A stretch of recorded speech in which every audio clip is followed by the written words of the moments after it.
Good evening everyone, कैसे हो आप सभी का स्वागत है आपके अपने YouTube channel Sakir Kumar sir पर।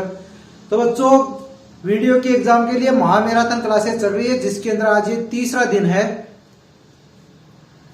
और आपको ये तो मैं कहता नहीं कि जो क्वेश्चन मैं आपको यहाँ पर कराता हूँ वो सेम टू सेम मिलेंगे, पर ये बता देता हूँ कि जो क्वेश्चन आपको करा रहा हूँ उस टाइप के क्वेश्चन आपको मिल सकते हैं।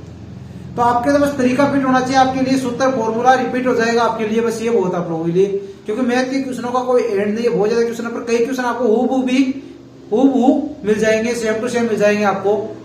बस आपको तो जितने क्वेश्चन मैं कराता हूँ उन सबको करना है, और ये नहीं कि मैं आपको एक ही टॉपिक से करा रहा हूँ, नहीं, सब टॉपिकों के मिक्स करा रहा हूँ मैं आपको क्वेश्चन।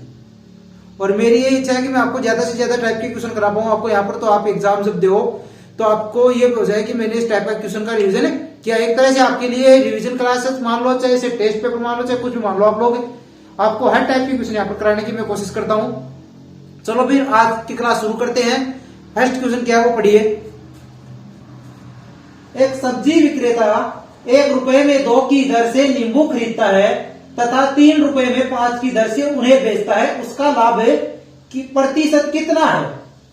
क्वेश्चन बहुत ही अच्छा है, लाभ हानि टॉपिक से क्वेश्चन है ये। तो इसमें क्या कह रहा है कि एक सब्जी विक्रेता है, वो 1 रुपए में 2 की दर से नींबू खरीद रहा है। 1 रुपया में 2 नींबू खरीद रहे हैं और 3 रुपया में 5 की दर से नींबू बेच दिया। तो आपको यह बताना है कि वो लाभ कितना कमा रहा है, कितने प्रतिशत लाभ कमा रहा है। तो देखिए 1 रुपए में उसने नींबू कितने खरीदे? 2 रुपए में 2 नींबू खरीद लिए, 1 रुपए में 2 नींबू खरीद लिए, 3 रुपए में 5 नींबू उसने बेच दिए। अब आपको करना क्या है, इनका क्रॉस गुणनफल कर लीजिए, इसको इसके साथ मल्टीप्लाई कर दीजिए, इसको इसके साथ। अभी आ गया, ठीक है। तो अब इसको आपको क्या करना है, जो ये है इनका अंतर लिखिए। आपको पता लाभ तो कमा रहा है, तो पहले तो इन दोनों का अंतर, उसमें से इसको घटाना है। अगर पॉजिटिव आए तो लाभ प्रतिशत होगा, नेगेटिव आए तो हानि प्रतिशत होगा। तो 6 में से 5 गया तो पॉजिटिव आ रहा है, तो आपको क्या करना है, 6 - 5/5 गुणा 100। तो ये बच्चों हो जाएगा 1/5 गुणा 100 बराबर 20%। तो उसका लाभ की प्रतिशत कितना है? 20% है, पॉजिटिव आ रहा है। ये 6 - 5 क्या है? पॉजिटिव आ रहा है। तो पॉजिटिव आएगा तो लाभ प्रतिशत होगा और नेगेटिव आएगा तो हानि प्रतिशत होगा। यहां पर तो आपको लाभ प्रतिशत दे दिया, आपको ये भी पूछ सकता है लाभ या हानि प्रतिशत कितना होगा।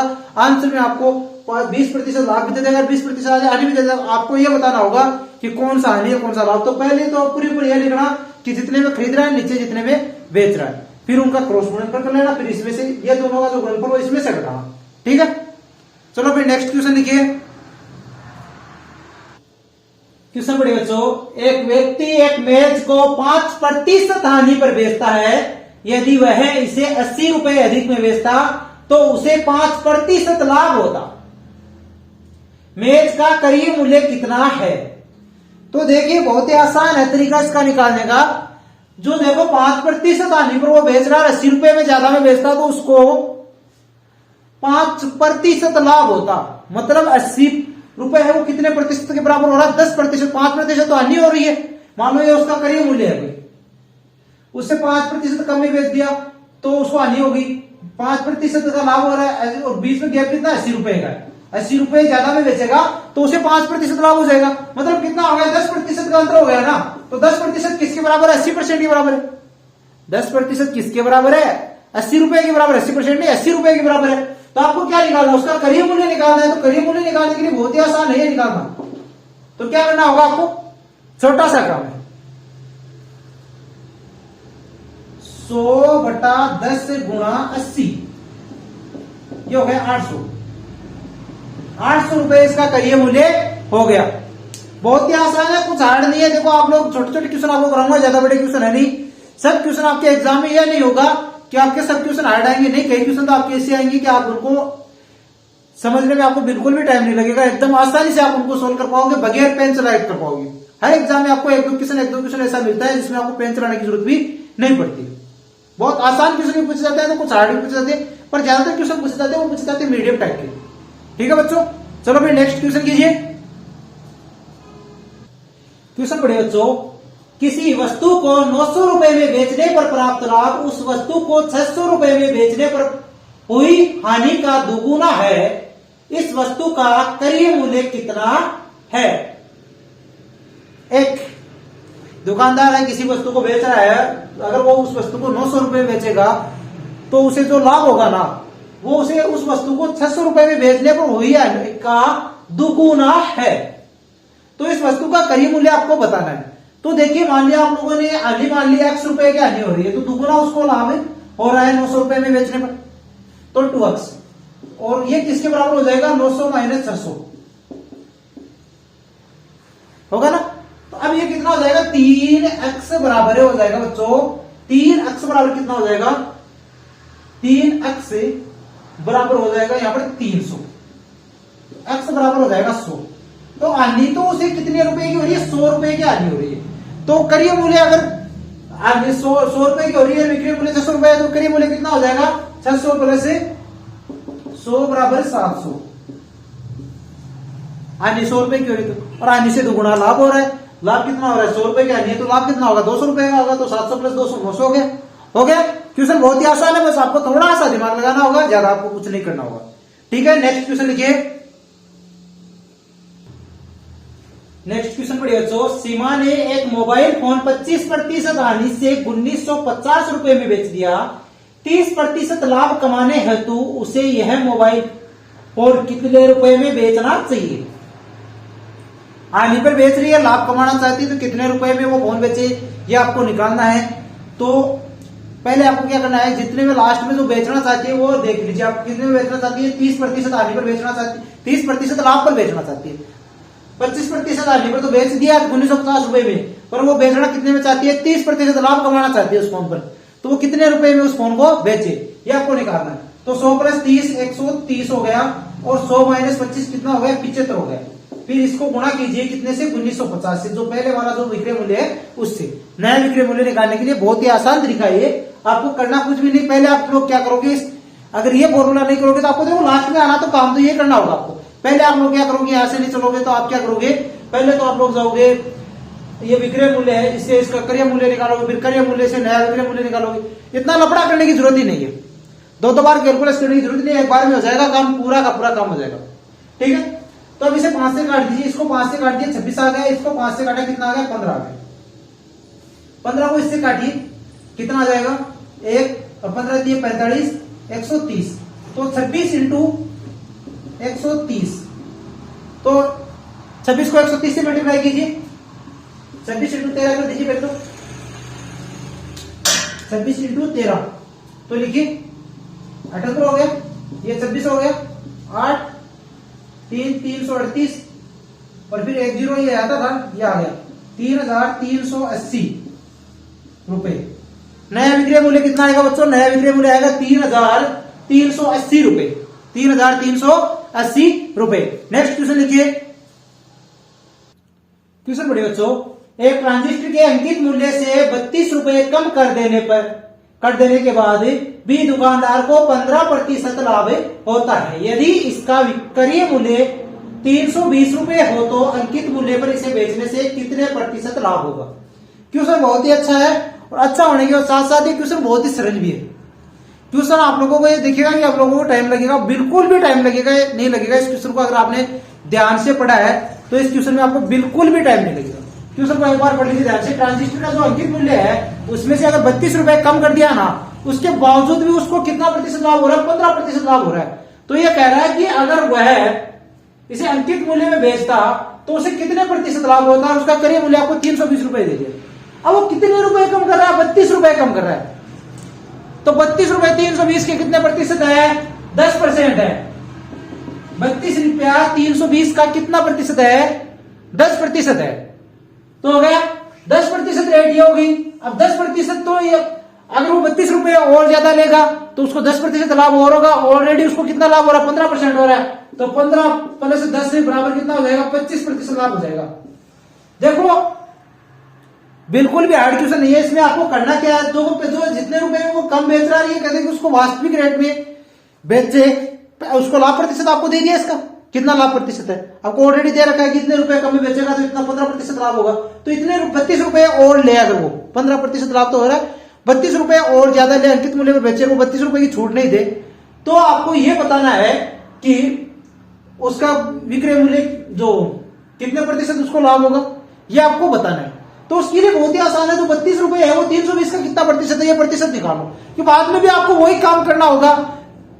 15% निकालोगे और 15% के रुपए निकालोगे और उसके बाद वो देखो लास्ट में काम तो वही करना होगा आपको, तो उससे पहले ही कर लो ना काम। 32% निकालो, 32% की 32 रुपए 320 का कितना प्रतिशत है 10% है, 10% को 15% में जोड़ दिया 25% लाभ हो गया। ये काम आपने करना है, बाद में करोगे घूम फिर करके आओगे, इसलिए सीधा चले जाओ ना, सीधा रास्ता अगर आपको मिल रहा है तो घूमने फिरने की आपको जरूरत का है, सीधे जाओ ना। ठीक है, नेक्स्ट क्वेश्चन लिखिए। क्वेश्चन बढ़िया बच्चों, एक इत्र की शीशी का 15% भट्टे के बाद विक्रय मूल्य 3675.40 रुपए है, इसका अंकित मूल्य कितना है? इसका अंकित मूल्य आपको निकालना है। 15% भट्टे के बाद आपको विक्रय मूल्य इसका दे दिया, अंकित मूल्य आपको निकालना है। तो 75% रेट है जो आपको दे देगी, इसकी 75% रेट कितनी है वो आपको देगी। तो 75 नहीं 85%, 15% है 25% नहीं है बेटा, 15% है। तो टाकरो पहले काम के गुना पर 100/85 गुणा 3675.40, ठीक है। भाग दो 17×85, 17×85, 20×100, 20 से गुणा कर दो इसको, ये 3675.40 है, इसको 20 से मल्टीप्लाई कर दो तो 3600। देखो पहला काम आपको क्या करना होगा वो देख लीजिए आप लोग, उसके बाद में हम लोग आगे धीरे धीरे पढ़ेंगे। पहला काम आपको क्या करना होगा, 3675.40 है, तो इसको 10.40 इसको मानो या ना मानो कोई बात नहीं, तो पहले इसको यहां तक मल्टीप्लाई करेंगे, फिर 10 से और मल्टीप्लाई करेंगे तो पॉइंट हट जाएगा, तो 2 से मल्टीप्लाई कर लो इसको, 8 0 14 1 15 12 1 13 और 6 1 735.08 आ गया। इसमें 17 का भाग दे दो, 735.08 में 17 का भाग दे दो। अब ये मत बोलना कि पॉइंट 10 इधर से कम हुआ गुणा हो जाएगा, तो ये 20 से गुणा होगा, हम लोगों ने 2 से किया, 20 से गुणा करेंगे तो 10 पॉइंट हट जाएगा इसका आराम से आसानी से, ठीक है। अब 17 का भाग दे दो, इसमें कितने में देना आपको 73,508 में आपको 17 का भाग देना है। तो 17 चौके 68 होता है, ये 55 17 51 आता है, ये 4 हो गए, 17 34 हो गया, ये 6 68 हो गया, 4324 रुपए। ये इसका क्या है अंकित मूल्य है। अंकित मूल्य कितना है 4324 रुपए इसका अंकित मूल्य है, ठीक है। नेक्स्ट क्वेश्चन लिखिए। क्वेश्चन पढ़ो बच्चों, चीनी के भाव में 40% वृद्धि होने पर किसी परिवार को चीनी की वार्षिक खपत कितने प्रतिशत कम करनी होगी जिससे परिवार का खर्च न बढ़े? चीनी के भाव में वृद्धि हो गई तो वार्षिक खपत में कमी कर दी, बोले भाई खर्च नहीं बढ़ना चाहिए, खपत कम कर दो, चीनी कम खा लो, भाव बढ़ गो। अब कितनी प्रतिशत चीनी कम खाओगा कि कोई फर्क न पड़े, समझ गया? तो निकालने के लिए बहुत ही आसान है, यदि वृद्धि दे रहे कमी करनी है ताने तो एक सूत्र बताया था 200, तो वृद्धि बटा 100 प्लस वृद्धि इंटू 100, अधिक बटा 100 प्लस अधिक इंटू 100 बताएगा ना कमी प्रतिशत निकालने के लिए, बहुत ही आसान है। तो ये कितना हो जाएगा 70, 1 0 से 1 0 कट गया, ये 20 ये कट गया इसका, तो ये हो जाएगा 200/7, 200/7 कितना हो जाएगा 28 से ही 4/7%, 28 से ही 4/7% कमी करनी होगी आपको खपत में, तब जाकर के इसके परिवार का कोई खर्च नहीं बढ़ेगा, तब जाकर के खर्च नहीं बढ़ेगा। 28 से ही 4/7% कमी आपको खपत में करनी होगी अगर 40% वृद्धि हो रही है चीनी के भाव में, ठीक है बच्चों। नेक्स्ट क्वेश्चन लिखिए। क्वेश्चन पढ़िए बच्चों, 50% अम्लीय 9 लीटर द्रव में कितना पानी मिलाया जाए कि अम्लीय सांद्रता 30% रह जाए? 50% 9 लीटर मीडियम है, द्रव है जिसके अंदर 50% क्या है अम्लीय है, तो आपको यह बताना है कि उसमें कितना पानी और मिलाए कि जो अम्लीय सांद्रता है वो 30% हो जाए। तो मैंने आपको बताया था जितना प्रतिशत आपको अम्लीय जो भी दे रखा है मिश्रण के अंदर 1% आपको देगा, तो 50 से गुणा और टोटल मिश्रण आपको दे दिया 9 लीटर है, फिर इसमें 9 लीटर में आपको और पानी मिलाना, आपको पता नहीं कितना मिलाना, तो 9 + 1 जितना लास्ट में सांद्रता हो रही है वो कितनी हो रही है अम्लीय सांद्रता, वो हो रही है 30%। तो ठीक है बच्चों, अब आपको क्या करना है, अब आपको ये 9 + 100 तो उधर लेकर चले जाओ और इनको इधर लेकर आ जाओ 30, या फिर देखो जो कटता है उसको काट दो, 1 0 से 1 0 कट गया और 9 3 कितना हो गया, 9 हो गया। तो अभी देखो 9 + x बराबर कितना हो गया बच्चों, 15 हो गया। तो x बराबर कितना हो जाएगा, 15 - 9 बराबर 6। तो कितना हो जाएगा, कितना पानी और मिलाना पड़ेगा, 6 लीटर पानी और मिलाना पड़ेगा बच्चों, 6 लीटर पानी और मिलाना पड़ेगा। अगर आपको सांद्रता 30% करनी है तो 6 लीटर पानी और आपको मिलाना होगा। नेक्स्ट क्वेश्चन पढ़िए। एक परीक्षा में उत्तीर्ण होने के लिए 35% अंक लाने होते हैं। एक अभ्यर्थी को 40 अंक मिले तथा वह 30 अंकों से अनुत्तीर्ण हो गया। परीक्षा में अधिकतम अंक कितने हैं, मैक्सिमम मार्क्स कितने परीक्षा के? 35% अंक अगर किसी के आ गए तो वो पास हो जाएगा। एक विद्यार्थी है वो 40 अंक उसके आ रहे हैं फिर भी वो 30 अंकों से फेल हो गया, 30 अंकों से फेल हो गया तो मतलब उसके 70 अंक आते तो 75% की 35% के बराबर हो जाते। 40 + 30 कितने बराबर हो जाते, 35% अंक के बराबर हो जाते। तो 100/35 × 70, तो ये कितने हो जाएंगे, 200 अंक हो जाएंगे। मैक्सिमम मार्क्स कितने हो गए बच्चों, 200 अंक हो गए। तो परीक्षा में अधिकतम अंक आपसे पूछा है, यह नहीं पूछ रहा है कि उत्तीर्ण होने के लिए अधिकतम अंक कितने, उत्तीर्ण होने के लिए न्यूनतम अंक आपसे पूछेगा, ये भी पूछ सकता है। तो 35% की वैल्यू आपको लिखनी होगी, 35% आपको निकालना होगा। जब आपसे पूछ रहे उत्तीर्ण अंक कितना है, ये आपको पूर्णांक पूछ रहा है। यहाँ पर परीक्षा में अधिकतम अंक कितने हैं ये आपसे पूछ रहा है यहाँ पर। तो ध्यान रखना, उत्तीर्ण अंक पूछ रहा है या पूर्णांक पूछ रहा है, ये जरूर ध्यान रखना। ठीक है बच्चों, नेक्स्ट क्वेश्चन लिखिए। क्वेश्चन पढ़िए बच्चों। पटसन के भाव में 20% कमी आने पर इसका भाव 800 रुपए प्रति क्विंटल हो गया। इसका प्रारंभिक भाव प्रति क्विंटल कितना था? 20% कमी हो गई मतलब 80% उसका जो रेट है, 80% की रेट वो कितनी है, 800 रुपए है। तो आपको प्रारंभिक भाव यानी 100% की रेट आपको बतानी है। तो 100/80 × 800, रामबाण विधि लगा लो। ठीक है, इसका भाग दो कितनी बार चला गया, यहाँ 10 बार चला गया तो ये कितना आ जाएगा, 1000 रुपए आ जाएगा। तो अभी डायरेक्ट भी आपको निकालने के लिए मैं बता दूं, 20% की कमी हो रही है, 80% का भाव है तो वो कितना है, 800 रुपए है। तो आपको दिख रहा है साफ साफ कि 80% बराबर 800 है तो 100% बराबर सीधा 1000 रुपए हो जाएगा। साफ साफ दिख रहा है आपको। वहां पर पेन चलाने की जरूरत नहीं पड़ती ऐसे क्वेश्चन में। मैं तभी तो कहता हूं कई क्वेश्चन आपको ऐसे भी मिलेंगे जिनमें पेन चलाने की आपको जरूरत नहीं पड़ेगी। आप लोग हार्ड क्वेश्चन को तो तैयार कर जाओगे पर कई बार क्या सरल प्रश्न भी आप लोग गलत कर देते हो। क्यों कर देते हो कि और कॉन्फिडेंस के चक्कर में ये मेरे को आता है। तो सब क्वेश्चनों को बराबर महत्व दो, ये नहीं कि हार्ड क्वेश्चन को छोड़ दिया। कई बार हार्ड क्वेश्चन आपको आसान हार्ड क्वेश्चन मिल जाए। देखो एक एक नंबर आपके लिए कीमती है और वहां पर एक एक सेकंड आपके लिए कीमती है।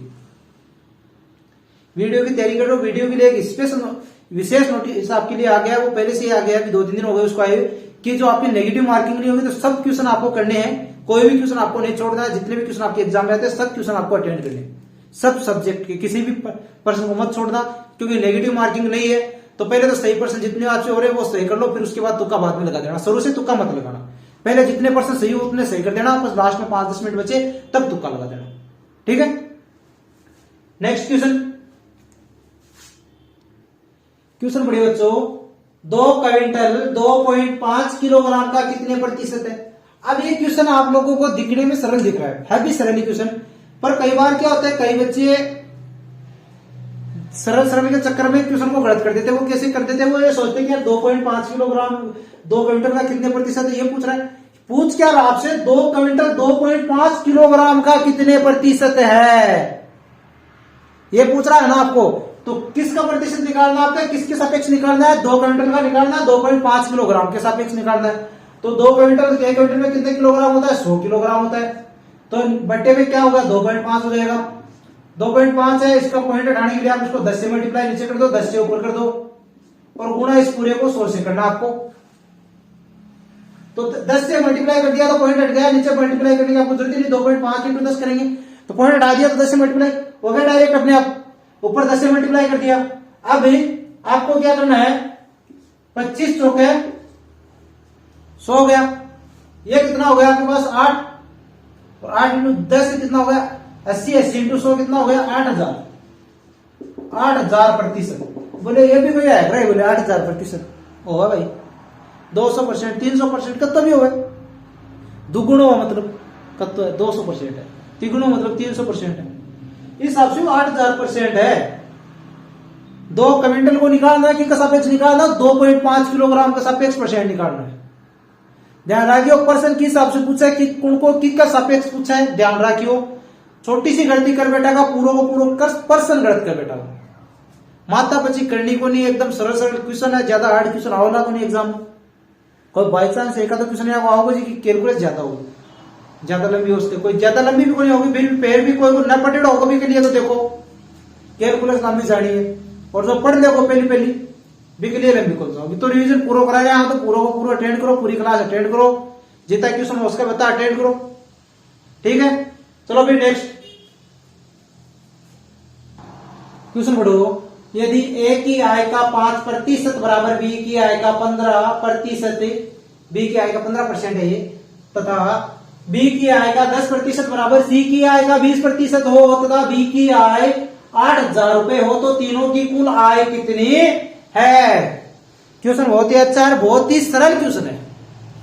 ए की आय का 5%, तो ए की आय मान लो कि आय की मान आप मान लो, ए मान 5% है तो 5/100 है, की का बराबर है बी की आय का 15% का बराबर है, तो बी गुणा 15/100, तो 100 से तो 100 कटेगा, दोनों साइड हम 100 है बराबर का चिन्ह का दोनों साइड। अब देखो बी की आय अपन दे दी, कितनी दे दी 8000 रुपए दे दी, बी की आय कितनी दे दी 8000 रुपए दे दी। तो देखो आसान सा तरीका है, कुछ ज्यादा हार्ड को नहीं, बस थोड़ा सा तरीका बता रहे हो, बात ज्यादा माता पची करवाई जरूरत को नहीं। 15/5 गुणा 8000 बराबर कितना हो जाएगा 24, 8 3 24 हो गया, 24,000 रुपए हो गया। ये तो होगी ए की आय। अब सी की आय आपसे पूछ रहा है, तो सी बी इंटू का आपको दे रखा है ना, सी इंटू कितना होगा, सी इंटू 20/100, सी की आय का 20%, बी की आय के कितने प्रतिशत के बराबर है 10% के बराबर है। तो बी की आय कितनी है आपके पास 8000 है, तो बी गुणा 10/100, 100 से 100 गया, 100 से 100 गया। अब देखो सी की आय निकालनी है, तो बी की आय दे रखी है 8000 गुणा 10/20, 1 0 से 1 0 गयो, तो कितना होगा 4000, तो सी बराबर 4000 रुपए। अब ये तो मैं आपको तरीके से बता दिया, डायरेक्ट अगर आप लोग निकालना चाहो तो आपको पता है कि 15% हो रहा है, यानी कि 3 गुणा % के बराबर है, तो वो इसकी बजाय तिगुणा है ना, तो तिगुणा आय होगी। इसका क्या है 2 गुणा % बराबर हो रहा है, 20% इसका 10%, तो ये ऐसे निकाल सकते हो आप लोग डायरेक्ट। अगर आपको पता है कि इसकी सी की आय का 20% है, वो इसकी बराबर है, तो इसकी आय मतलब इसकी आधी हो गई अपने आप, पता आपको इसकी दुगुना है, तभी तो इसका 20 एक ये हो रहा है ना, ठीक है। वैसे नहीं समझ में आया तो इस तरीके से आप निकाल सकते हो आसानी से। अब तीनों की आय का टोटल आपसे पूछ रहा है, तो क्या करोगे, एक की आय कितनी आपके पास 24,000 है, एक की आय 24,000 प्लस बी की आय कितनी है 8,000 रुपए है, प्लस सी की आय आपके पास कितनी है बच्चों 4,000 है। तो टोटल कितनी हो जाएगी, टोटल हो जाएगी 36,000 रुपए, टोटल कितनी हो जाएगी 36,000 रुपए। तीनों की आय कितनी होगी 36,000 रुपए तीनों की आय होगी। नेक्स्ट क्वेश्चन लिखिए, क्वेश्चन बढ़िया बच्चों, एक वर्ग की लंबाई तथा चौड़ाई में क्रमशः 40% वृद्धि तथा 30% कमी करने पर प्राप्त आयत का क्षेत्रफल दिए गए वर्ग के क्षेत्रफल से कितने प्रतिशत कम है। लंबाई में तो 40% वृद्धि कर दी और चौड़ाई में 30% की कमी कर दी, और फिर आपसे यह पूछ रहा है कि जो आयत बन रहा है उसका क्षेत्रफल दिए गए वर्ग के क्षेत्रफल से कितने प्रतिशत कम है। क्षेत्रफल में प्रतिशत वृद्धि कमी, ये आपको निकालना है। मैंने आपको क्या बताया था, a plus B plus A B बटा 100, मैंने ये फॉर्मूला आपको बताया था, काम आएगा। क्षेत्रफल में प्रतिशत वृद्धि प्रतिशत कमी निकालने के लिए ये फॉर्मूला आपके काम आएगा। तो ए का मान 40% वृद्धि हो रही है, लंबाई को तो ए मान लिया और चौड़ाई को बी मान लिया, तो वृद्धि हो रही है मतलब पॉजिटिव है, तो 40 पॉजिटिव आ गया, कमी हो रही है मतलब माइनस में आएगा, तो -30 हो गया। फिर प्लस और माइनस होगा तो माइनस आ जाएगा ये बीच वाला चिन्ह। तो 40 × 30 बटा 100। तो ये 40 - 30 - 12, 40 - 42 बराबर -2% अब माइनस में आंसर आ रहा मतलब कमी होगी, माइनस में आंसर आ रहा मतलब कमी होगी, 2% की कमी होगी। अगर आपसे ये नहीं पूछता कि क्षेत्रफल में क्या प्रभाव पड़ा, ये आपसे डायरेक्ट पूछ लेता तो आप बता देते 2% कमी। यहां पर आपसे पूछ ले कितने प्रतिशत कमी है, तो 2% कमी है। ठीक है, नेक्स्ट क्वेश्चन पढ़ो। एक आयत की लंबाई में 20% वृद्धि तथा चौड़ाई में 20% कमी करने पर इसके क्षेत्रफल में क्या प्रभाव पड़ेगा। लंबाई में तो 20% वृद्धि कर रहा है, चौड़ाई में 20% की कमी कर रहा है। मैंने एक क्लास में आपको जस्ट अभी ये मेरा तो क्लास थी, उसमें एक पर्सन आपको बताया भी था कि एक बार वृद्धि एक बार कमी कर दे, एक बार तो वृद्धि कर दे एक बार कमी कर दे, दोनों बराबर हो, तब आपसे ये पूछे कि कितने क्या प्रभाव पड़ेगा क्षेत्रफल में हो, चाहे आमदनी में दे दे, चाहे आपको आय ये दे दे कि किसी के वेतन में एक साल तो वृद्धि कर दी दूसरा घटा दी, या फिर कोई गांव की जनसंख्या पर परसेंट कैसे भी दे दे, बराबर एक बार तो कमी हो रही है एक बार वृद्धि, चाहे पहले कमी हो चाहे बाद में कमी हो, कोई फर्क नहीं पड़ने का, पर एक बार वृद्धि एक बार कमी होनी चाहिए, दोनों में प्रतिशत वैल्यू बराबर होनी चाहिए। यहाँ पर 20% वृद्धि हो रही है, 20% कमी हो रही है।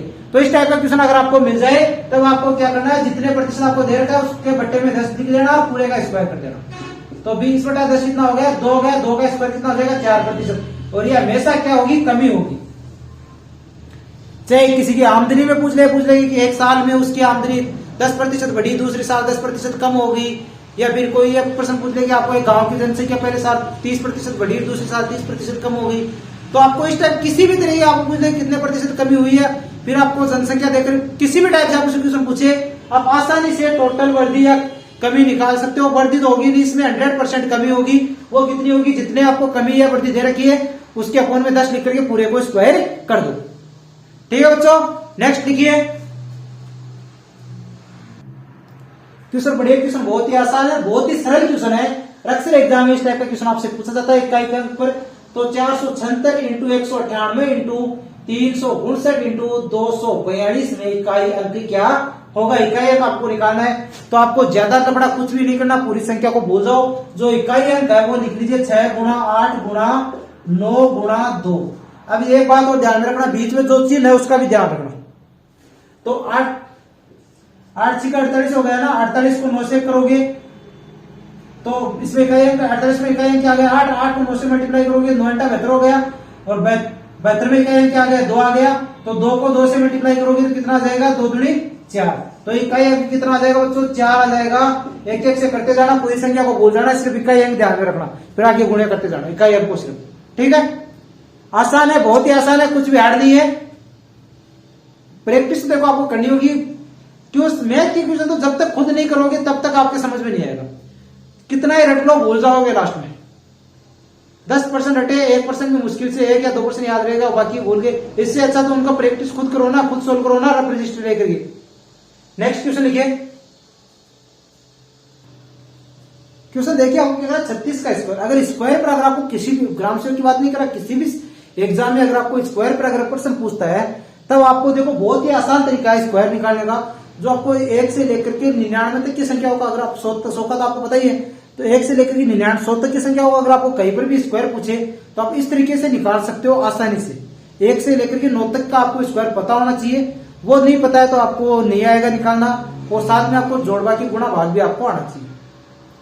तो अब देखो पहला काम क्या करेंगे हम लोग, जो इसमें 2 डिजिट है 3 और 6, इन दोनों को गुणा में लिख दिया, ऊपर इसके स्क्वायर चिन्ह लगा हुआ उसको भी इसके गुणा में लिख दिया। तो कितना आ गया 36 18, 18 दूनी 36, ये 36 हो गया। अब दूसरा क्या है इसमें, दूसरा ये दे रखा है बच्चों। अब ये जो 36 है तो 6 का कितना हो जाएगा, 6 का हो जाएगा यहाँ पर 36 स्क्वायर, और 3 का कितना हो गया 9 गया। अब इसको 36 को इसमें लास्ट की एक डिजिट छोड़ करके 36 को जोड़ दो इसमें, तो 6 9 1296, तो इसका कितना आ जाएगा 1296 आ जाएगा। 1296 हो जाएगा। 36 का स्क्वायर कितना हो जाएगा 1296 हो जाएगा। आपको कुछ भी रटने की, कुछ भी काम करने की जरूरत नहीं है, बस ये तरीका ध्यान में रख लो।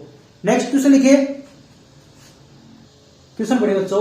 यानी 1 का स्क्वायर प्लस 2 का स्क्वायर प्लस 3 का स्क्वायर डॉट डॉट 20 का स्क्वायर, यानी कि 1 से लेकर के 20 तक की संख्या का स्क्वायर, उनका जोड़ अगर आपको जो प्लस है उनका सम है वो आपको अगर 2870 दे रखा है तो आपको ये बताना है 2 का स्क्वायर प्लस 4 का स्क्वायर प्लस 6 का स्क्वायर डॉट डॉट 40 का स्क्वायर कितना होगा, ये आपको बताना है।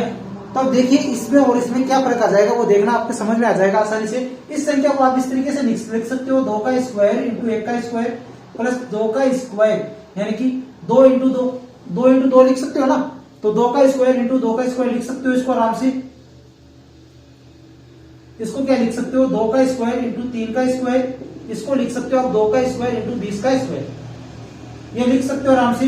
2 का स्क्वायर सब में है तो 2 का स्क्वायर बाहर ले लो ना, 2 का स्क्वायर आपने बाहर ले लिया तो 1 का स्क्वायर प्लस 2 का square plus 3 square dot dot 20 square, ये इतने का मान आपको ये दे रखा है 2870 आपको दे रखा है, तो 2 स्क्वायर गुना 2870 है तो 4 इंटू 2870 है, तो 2870 को 4 से गुणा कर दो, 2870 को 4 से मल्टीप्लाई कर दो, 700 का 28, 800 का 32, 32 से 2 34, 80 और 8 3 11, तो कितना आ जाएगा 11480 आ गया।